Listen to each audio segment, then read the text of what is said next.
పాక్ చెరలో ఉన్న భారత పైలట్ అభినందన్ క్షేమంగా భారత్కు తిరిగి రావాలని జనసేన అధినేత పవన్ కళ్యాణ్ ఆకాంక్షించారు. యుద్ధం జరగాలని ఎవరూ కోరుకోరని అన్నారు. కేంద్రం తీసుకునే చర్యలకు దేశమంతా మద్దతుగా ఉంటుందని అన్నారు. దేశంలో ప్రస్తుతం యుద్ధ వాతావరణం నెలకొని ఉందని జనసేన అధినేత పవన్ కళ్యాణ్ చెప్పారు. యుద్ధం జరిగితే ఇరు దేశాలకు నష్టం వాటిల్లే అవకాశం ఉందని పేర్కొన్నారు. జెనీవా నిబంధనలను పాకిస్తాన్ పాటించాలని కోరారు.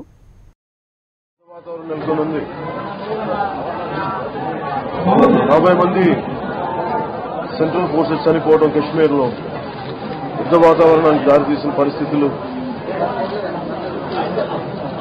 ఉగ్రవాదం విచ్చలవిడిగా ఉన్న పరిస్థితులు, ఇవన్నీ వీటి నేపథ్యంలో మనం పాకిస్తాన్లోని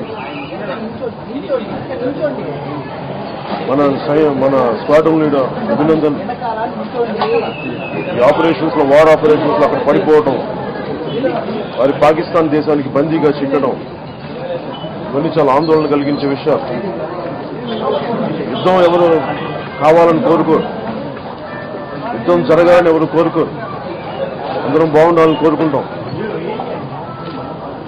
కానీ ఈ పరిస్థితుల్లో ఆయన అక్కడ బందీగా ఉండిపోవడం దేశాన్ని అందరికీ కలవరపరుస్తూ ఉంది.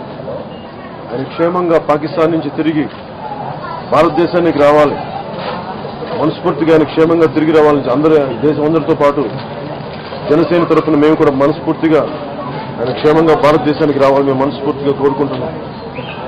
ఇలాంటి సమయంలో భారత ప్రభుత్వానికి తెలుగు ప్రజలందరి తరఫున, దక్షిణ భారతదేశ ప్రజలందరి తరఫున, భారతీయ ప్రజలందరి తరఫున భారత ప్రభుత్వానికి, ప్రధానమంత్రికి యుద్ధ సమయంలో మేమందరం అండగా ఉంటాం.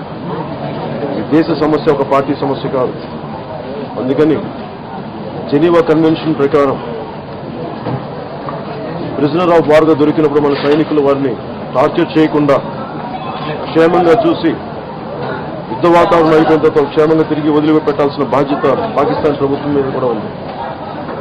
ఎందుకంటే ఇరువైపులా నష్టాలు జరిగే అవకాశాలు ఉంటాయి, చాలా బలమైన నష్టాలు జరిగే అవకాశాలు ఉంటాయి యుద్ధం జరిగినప్పుడు.